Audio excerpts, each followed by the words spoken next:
dad gumaysta loo yaqaan oo dadka ka ganacsado oo dadka cadaadiyo oo dadku gaaliga islaamka xitaa u kala soocnaa waqtiyada aan soo marray waqtigaana ka xun waxa jira mar Soomaaliya gumaysta haystay oo dadku aaminsanaa in gumaysta haysto oo dadku u ilaashan jiray diintiisa waxa hadda yimid dad diinta lafteedii ku shaqaysanaya oo quraanka xafidsan oo akhriyaya xaafid quraan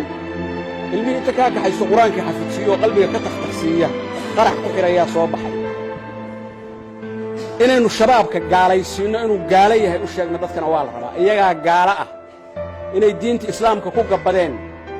oo qofka masaaj ka soo baxadilayaan waa ay ugu dambaysay oo aan jamaaca tagaa ma jirto masjidkii baa leeyahay aysan dadkii aadabiga ahaa bay cabsi ku abuureen cabsida iyo gaajadu waa laba shay oo wada socda meel haddii ilaahay cabsi ku ibtileeyo gaajaa ku xigta dadkii baan isu lugaynayn dadkii baan wada shaqaynayn dadkii baan cibaadaysanayn mushkiladdaasay ku abuureen ummaddii waa argagax geliyeen waxaan ku dhiiranayaa oon idin leeyahay shabaabku inay gaala yihiin dadka inaan u sheegno diinta islaamka iyo noloshaba ka soo hor jeeda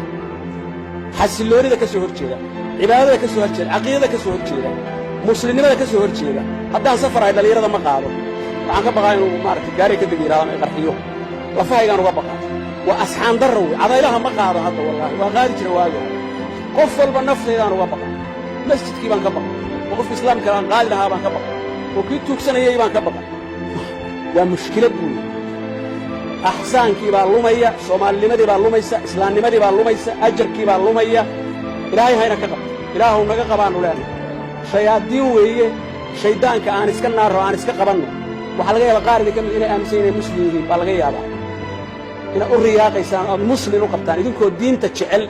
laakiin inaad fakirtaan baa la rabaa od arrinta aad ogaataan inayan muslimiin ahayne yuhuuddaa ka fiican sababtaa yuhuudka waad iska ilaalinaysaa waad iska jirtaa yuhuudka yuhuud baa u taqaan kanna muslim kula jooga weeye si looga aarbaxa